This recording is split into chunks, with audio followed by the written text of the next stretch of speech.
Nalu FM Finance Podcast. Insight into the financial markets. Technology is an enabler. We will always have. We have now AI.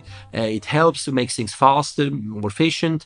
But as everybody has it, nobody has a competitive advantage. So it doesn't really help the product. We are stuck at the same place. This podcast is powered by Vesta, the engine behind active management. Vesta is a Switzerland-based fintech startup that provides software for issuers of actively managed certificates to automate their value chain fully.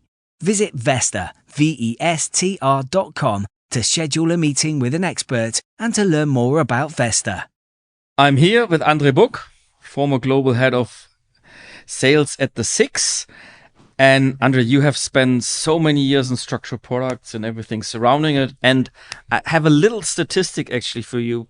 I don't know if you remember that, but in the last 10 years, you were always in the top 3 recognized as a key player in the structured products industry in Switzerland. You were always in the top 3 and actually top 5 in the last 20 years, literally. So I think you have a lot of things to tell our listeners. Welcome. Thank you, Stefan. Thank you for having me. Yes, indeed, that was one of those things. When you're a bit more exposed to the market, then that comes as a side effect that in those yearly elections, you are recognized. And that's very much appreciated. I valued that very much, yeah. And it's well deserved. Could you describe a little bit what the landscape looked like when you started in structured products? In the structured products worlds, and when you started, what factors drove the initial development and adoption of these instruments versus now, basically? Yeah, well, I think we have to go back into the 90s, where I was at UBS, SPG in those days, just before the merger with Bankverein, another merger. And that's where I was active in the Japanese Asian market, issuing call, put warrants, kind of structured products, but not yet known as we know it. And I remember then in 91 was Bankverein who issued the first real capital protection unit, GROI, what was called, guaranteed return on investment. Oh, okay. Also very fancy innovation. We always like abbreviations. Yeah. And you have to think about what was in the 90s. If you go into the 80s, there was a big boom. Reagan was president. The US was driving the market. And that was the first time where money companies were listed on the exchanges. And so investors could buy shares. ETFs didn't exist then, and particularly not in Europe. Yeah. And so you'd either buy a share or a straight bond, a fixed income thing. And obviously investors had the usual 60-40 approach. And over time, people asked themselves, oh, can I not buy that in one trade? Because I have to buy a share, I have to buy obligations, 2 trades, it's too complicated. Why cannot buy one trade? And so obviously the departments of the various banks were thinking of how can we provide such a service to clients. And here we come with the GROI. And then over years, it grew slowly because it was a very bespoke area, into more. And that's how it was then. And remember then it was, in the late 90s that the French banks particularly, they mastered the risk components of these products. They were the first ones coming out with reverse convertibles and barrier reverse convertibles, and they found their way into Switzerland. And I was then at the execution desk of then SPG and learned those products, and didn't understand them at first, of course, but that's how it all started, I would say, in the late 90s. And then in the null years, as we call it, it grew then and had a phenomenal growth. Yeah. I mean, the business started small and grew suddenly, and obviously, did this have much? The regulation suddenly probably woke up to it. How did that affect the market? Yeah, that's actually, for that we have to be glad we are in Switzerland, because obviously the authorities, be it the regulator or the tax authorities, they looked at those instruments, and in 99, I had to look it up, of course, I couldn't remember, but in 99 they came out with the Kreisschreiben number 4, and which then clearly explained how those products have to be taxed. And when you sell a product to the Swiss investors or to Swiss institutions, they need to know what is the tax situation, is there stamp duty, and how transparent this is. And so when they came out in 99 with this Kreisschreiben, that was a big relief for the industry, and so opened doors to more and more investors to invest in those products. Clarify the situation. Absolutely, and we see that now. The authorities in Switzerland are very forthcoming in that sense. Also, as always, not the fastest, but nevertheless, they go steady their course, and we see that also nowadays in the crypto industry, the regulation there, the Swiss authorities, they had a clear view which way it was to go, be it on the tax side, be it on the regulation side, and that gives safety and guarantee to investors to invest stability, into it. you know, where stability, exactly. Yeah. No, Switzerland has always been really good at that one. At the same time, obviously, technology moved along, you know, all what we have. How did that affect sort of the structured product business in your view? More and more complex product could be calculated in a shorter period of time. Yeah. Because obviously when you need to have a barrier reverse convertible, then a multi-barrier convertible, in each bank, obviously, you have a risk department. They need to have the tools to calculate the risk.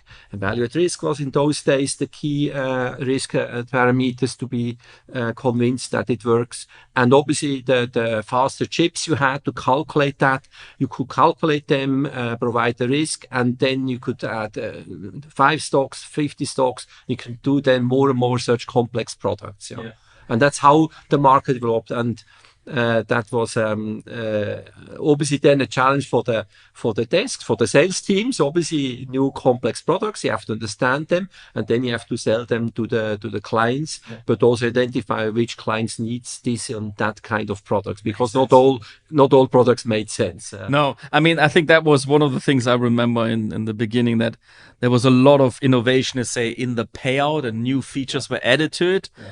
But if I look back now, sort of certain payouts have really established themselves. The innovation and structured product side is not so much more in the payout, it's more in the underlying or the wrapper. What do you think? When I look back, actually, I would say in the 0 years, it was really new product types came out almost on a monthly basis or even faster. And after a while, there were all kind of products were out there. And then the investors didn't demand for additional ones, and the industry exhausted itself. And then it focused on services, on tools to make life easier for investors, to have quicker access to find the right product for them. So it shifted from product innovation to service innovation. Later on, the issue platform came along. And then multi-issue platform, and that's where we are in this area where development is still seen. But it's more not on the product innovation. There are small nuances, maybe sometimes innovated, but the big innovations has been really done in the 0 years. Yeah.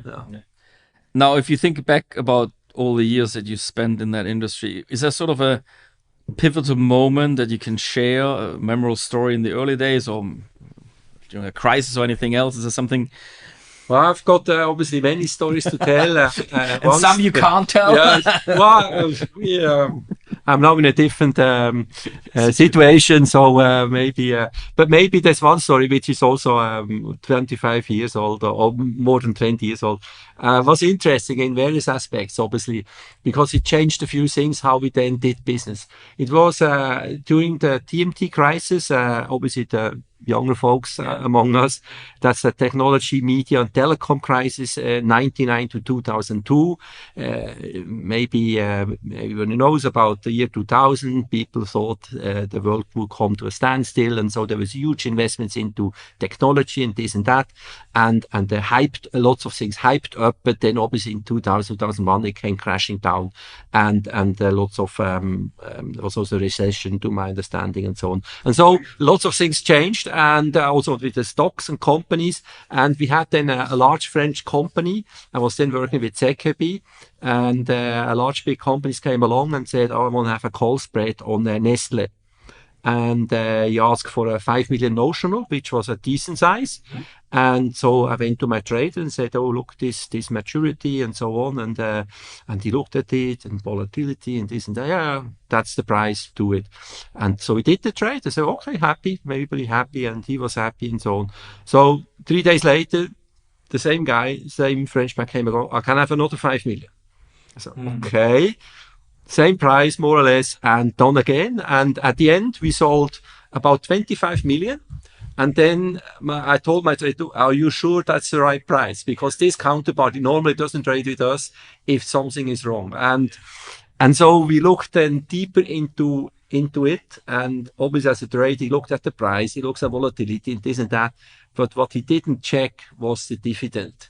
And the dividend had moved. Oh. And maybe you remember in those days, there was a few companies who moved their dividend. They stopped paying dividend in 2001, and that had a major impact on the valuation of calls, puts, and everything.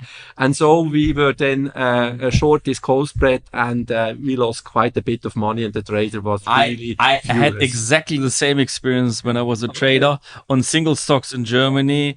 There was always one counterparty always called in after a while because when the dividend date was moved, we hadn't updated in the models. They're trying to arbitrage us. Yeah. And what happened then is, of course, we hired a guy, a junior trader, whose job was, among other things, to call the Swiss companies on a regular basis, particularly closer to dividend dates, call them, "Is that the dividend date? And what is the dividend?" as far as they could tell. And so to make sure we have the correct date in the system. And that helped us that helped us quite a bit, not losing money. Obviously, nowadays, I think it's more automated, but still, for me, as a trader, I mean, Switzerland is easy. You have one dividend, but if you go US stocks, 4 dividends, and other countries which have 1 or 2 or 3, it depends, and so on.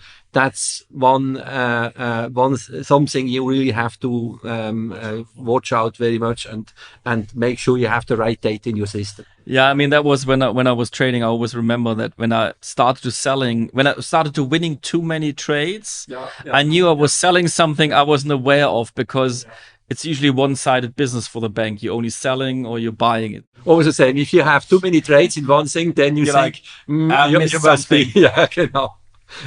I should not win that many trades if I'm with 4 people in competition. Yeah. Exactly. Yeah. Was there ever sort of an instance where the structured products market nearly faced a major setback? And No, not such. Also at ZKB, we had a court case, which even I think now really makes me angry, because it was a basket on so a participation product, on European telecom companies. I think 20 stocks in it, and in the term sheet, at the end of the day, the comma was not at the right place, and so it was about whether the dividend is included or not in the pricing.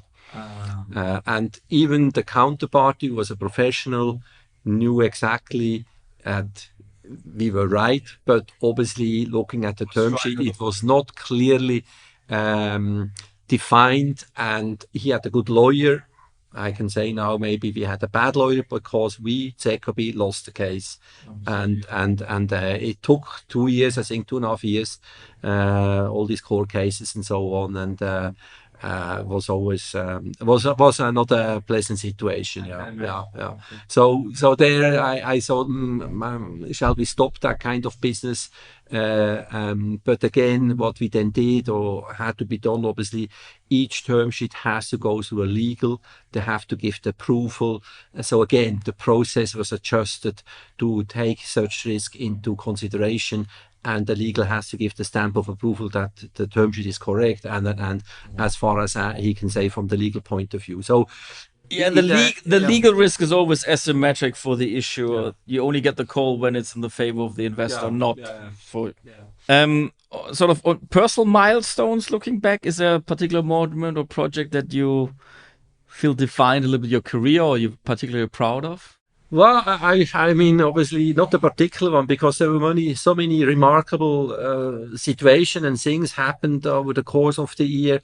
I always try to be true to myself and listen to the needs of the clients and deliver the best possible outcome for them. But maybe one thing, obviously, Credit Ligne. I was 1.5 years or less than 1.5 years with Credit Ligne in Zurich. And that was, I learned a lot, but it was tough. I was the only German Swiss speaking person among 10 Frenchies. And there I really learned to cold call, and that was really, I loved it at the end, but it was tough, but I learned a lot. I called a whole bunch of clients, Treuhänder, and the best experience was in the first call, I did. He did a trade with me, which 500,000 of a Barry reverse convertible, which was unbelievable. So that was great. Obviously, I had other calls, but you learn that as a salesperson, you get lots of rejection. But that's your daily bread, basically. You can't take it personal. Exactly, yes. But you live on the ones you are successful, and that gives you actually the energy to carry on and so on. And those are the positive experiences. Yeah. No, I had many, but yeah. You probably met a lot of interesting characters during that time as well. Oh yes, absolutely. Yeah. Forward looking a little bit, where do you think, sort of, with your experience particularly, where do you see structured products heading, sort of in the next decade? It's a fintech, market dynamics are changing. Yeah. I think, I mean, if you now look back in the past, what happened, particularly with the structured product industry in Switzerland, then you can not always see that it is a bit disappointing in respect of how many percentage are in the portfolios of the Swiss banks. According to the S&P statistic, this has been always around 3%. At the moment, I looked it up in January 25, it's 261 billion Swiss francs invested into structure, which is a big number, but it is 3.1%. And this number has always been the same. And if you look at ETF, of course, different product, different point of sales, but they have gone through the roof. Also look at private debt or private equity. I mean, there's not a bank who doesn't have nowadays a desk which invests into these assets, and the growth has been phenomenal. So my question is, what can be done that this number 3% can go up? And I don't think it has to do with technology, because we have all the technology here. We have multi-issue platforms. We have Vester, who helps you on the participation products. We have so many things. It's more, I think, maybe on the communication, on the approach, on how you sell or present these products. I think a challenge is sometimes also the naming. I mean, if you see some of these names, it's like listening to a doctor. They have their own language. Yeah, we understand each other, but I think the rest of the population. Absolutely. Also, the association, they stepped in many years ago and presented a naming for products, but obviously some specific names still exist and doesn't have. But of course, it is a bit challenging because products expire after 3 months, 6 months. So you have to constantly engage with the client. If you have an ETF, you buy it and you can hold it till the end of the days. And also private debt equity, you hold it 5 years plus. So it's obviously a different sales approach you need to have. You need to have a different setup to constantly engage with the client and sell him the products which have expired, that he keeps going and investing into it. And that's certainly a challenge. But I think the communication has to be thought through, what we want to say and how we want to sell it, that this 3% goes one day up to 5% as a next step. Yeah. Because we have, I mean, structure will have everything, but somehow the industry is stuck in this 3%, meaning the guys who know it, they love it, they buy they it, all become repeat users. Exactly, but they are not new ones. How do you approach new clients and the institutional ones that they consistently consider these products as an alternative where needed, where required? and that will be the challenge. For me, it's not technology. Technology is an enabler. We have now AI. It helps to make things faster, more efficient.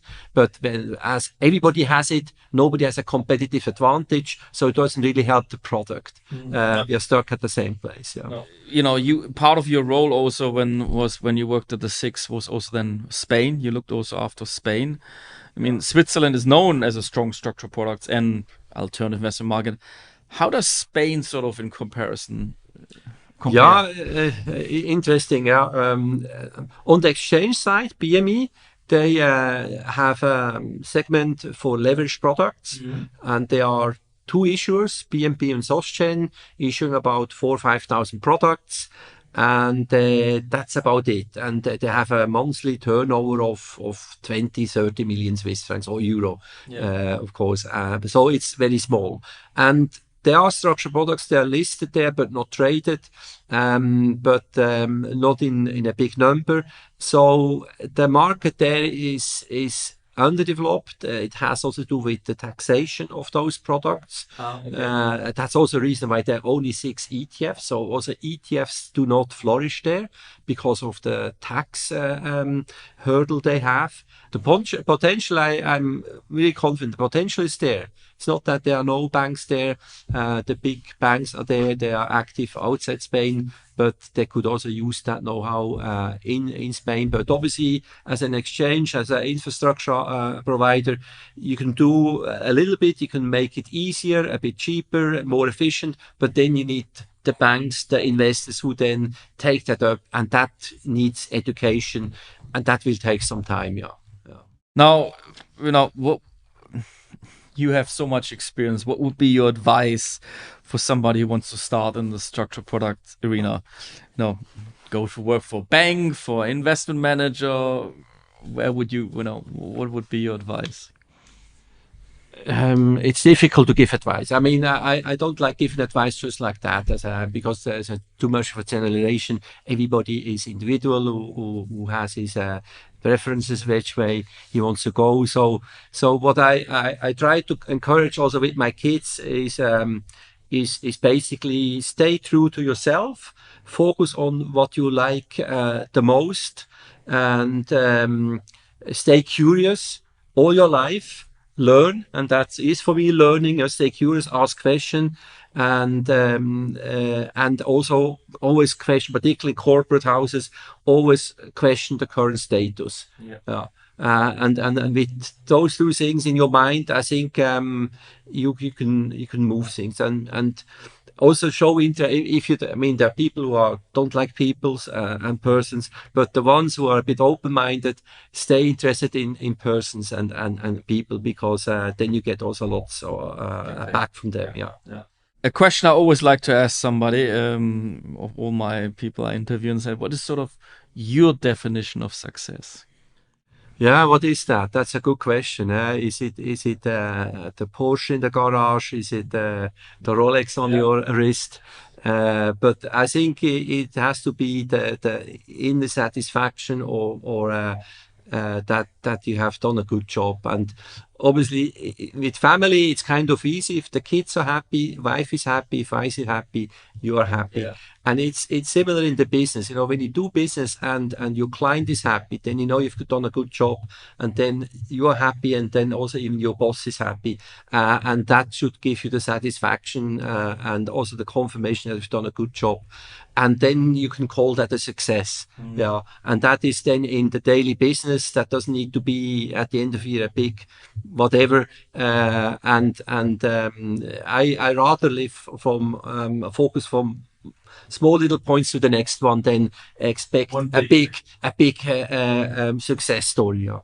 And the other question I also like to ask is, what's currently on your playlist? If you come home, or I don't know, if you travel, what kind of music do you like to listen to? Yeah, it's because I was so intense in the job. I always had a very old playlist, which is mixture of ABBA and The Cure and many other songs, and I haven't updated the current one. But I get an input next week. I will go to Zermatt Unplugged and listen to lots of music and hopefully, or I'm sure I will learn lots of new music and trends and will then update my playlist. Last question to everybody.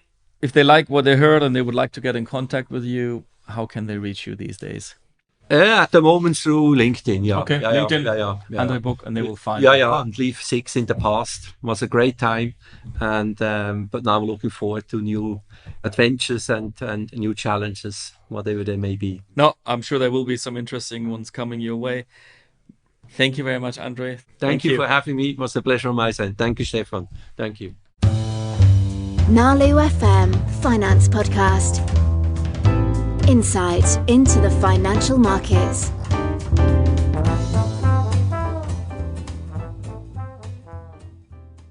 This podcast is powered by Vesta, the engine behind active management. Vesta is a Switzerland-based fintech startup that provides software for issuers of actively managed certificates to automate their value chain fully.